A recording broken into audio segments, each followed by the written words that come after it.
Hey, figure one, what do you see right now? I see a red apple on a plate in the center of the table, a drying rack with cups and a plate, and you standing nearby with your hand on the table. Humanoid robots are having a moment. A decade or two ago, it was a struggle to get robots to walk, not to mention respond to spoken requests. Now, armed with advancements in artificial intelligence, a gaggle of companies are at work on these bipedal creations. Serial entrepreneur Brett Adcock founded robot maker Figure less than 2 years ago and has lured some of the biggest names in tech and AI as investors. Adcock is riding high on the progress that his 23-month-old robot startup has made so far, working out of converted warehouse offices in Sunnyvale, California. He took an indirect path to his current ultra-competitive pursuit. He grew up on a soybean farm in Moweaqua, Illinois, run by his parents before graduating from the University of Florida with a business degree in 2008. After he graduated from university, he worked on Wall Street and then founded 2 other startups. By August 2022, Adcock had 8 employees. Now it's up to 80 and growing, with employees joining from some of the top tech companies. There are no commercially viable humanoid companies today that are in market making money. So I would say, at the surface level, we have to introduce a product into market that's never been done before. It's just a huge technical fee. It's a huge integration burden. There's a safety burden, there's a cost area, a focus. It's just extremely difficult thing, challenging business to be building. Along the way, we've had to go build a team from scratch. I probably spent the first year in a really cramped phone booth calling everybody in the world, trying to convince them to come over here. It's always hard trying to hire great people. I feel very confident and fortunate that we have some of the best engineers in the world here today.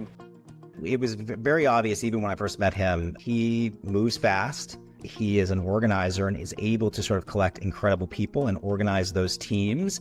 And he's highly commercial. And so he sees what needs to be done to truly bring these technologies to market. In the past, robots have taken years to design and build, but Figure is all about speed. At Figure, we believe getting to market faster is super healthy. From an engineering perspective, we have basically an iterative design approach to engineering, which means we spend less time on research and development and analyzing things. We spend more time on just building and testing products. Very quickly became obvious to us that this was like backing Ford in 1903, where it's very rare to have a new technology that has no incumbents and is unregulated. And the reality is if this technology works, everything changes. Artificial intelligence will be the backbone to basically everything we do that will help control the robot, to help observe the physical world, plan actions, do prediction. In March 2024, Figure publicly released a video demonstrating its Figure 1 robot. Based on the scene right now, where do you think the dishes in front of you go next?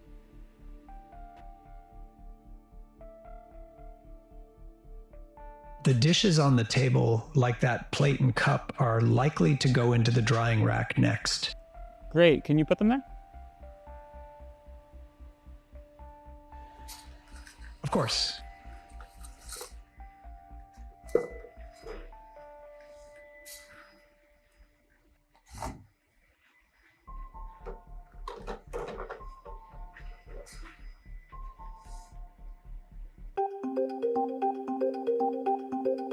At a high level, the robot has so many different ways it can move. Right. Sitting there and writing code for every single thing it needs to do, like make coffee or do work in manufacturing. That would take forever, right? Forever. It's impossible to do. So we need a better way of doing that. We think that way is through AI training. So we have a whole AI team that works on how we train the robot to do useful work all day long in these unstructured environments. Mm-hmm. Figure has a 3D printer on site, and it makes things like printed circuit boards and improvements to the motors called actuators. Here we are designing new generations of electric motors. These motors are used all throughout the robot to make it move around. There's an electric motor in here, very similar to what you'd have in an electric car. And then we have extra sensors and other things in here that you might not see, that we also design here in-house. Naturally, I think a lot of people are still hesitant about the evolution of robots, especially humanoids. The interesting thing here is our robot looks like a human, so we can gather human-like data for humans doing demonstrations of things. And if we can train our robot to do it, that's like the holy grail Right. for us. Robots interacting with humans is like a fundamental to our business. Like if we can't have robots interacting with humans every single day, it's going to be very limiting for a humanoid. We really need them to be able to talk to the robots as probably the main default user interface. We need to be able to interact next to them safely. We need to have the robots also safely integrated into a home, so we don't want them falling over, damaging things, hurting people. So safety is like core to our mission of being able to work next to humans every single day. And of course, there's a fear that robots will take jobs away from humans. It's very easy to run into concerns around a dystopian future of what a humanoid will be. But again, after our work, it just became obvious of how large the need is for these with the labor gap that's happening, not just in the US, but globally, where there's a few million jobs that humans don't want or they're not showing up to day to day. And it's very low hanging fruit to have a couple million of these robots out there doing jobs that we don't want to do. If you walk into like a manufacturing or warehouse plant today, they're losing 50 to 150% turnover every single year. People just don't want to do these jobs where they walk 10 miles a day or they grab 50 items an hour, or they're next to things that are, getting spot welded and it's very unsafe. And we have 10 million jobs that are open in the US and nobody wants. And we also having a collapse in the amount of workers in the workforce.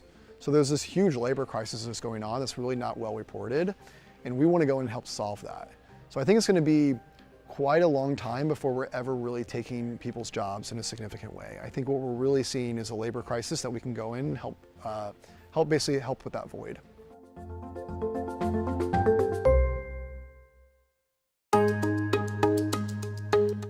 Robot workers may soon become a reality. Companies like BMW are exploring the possibility of putting Figure's robots into their factory line. We've chosen to work with groups like BMW that are aligned with us on getting robots into market quicker and then scaling out as fast as we can. We hope to launch over the next 12 to 24 months in Spartanburg, South Carolina, which is their largest plant globally in terms of production volume. A lot of the work we're doing with them is revolved around work in the body shop with manufacturing, moving sheet metal, work in the warehouse logistics, moving bins and boxes and other type of tasks. There's thousands of those type of tasks that need to be automated at those facilities. We hope over the next 12 to 24 months, we're starting to have real robots in real facilities at our clients. This is one of these areas where like a lot of the folks here, myself, we've been dreaming about this for a long time, since I was a kid. Having a chance to come in here every day and work on a humanoid robot and actually integrate into the real world we're just super fortunate to be here, and we're working as hard as possible. A lot has to happen before humanoid robots are an everyday thing at even factories around the country. One of them is figuring out the power issue. Figure's lithium-ion batteries last just 2 hours right now. And right now, their version of the robot still has a black cord dragging behind it that connects to a computer. The next version of its robot will carry its own computer and be cordless, I'm told. Can robots learn everything they need to do? That may take some time. I think once we start seeing robots in the real world doing everyday tasks, helping humans, doing real work every single day, it'll feel like 30 years of the future, 50 years of the future is pulled forward. It'll be pretty magical.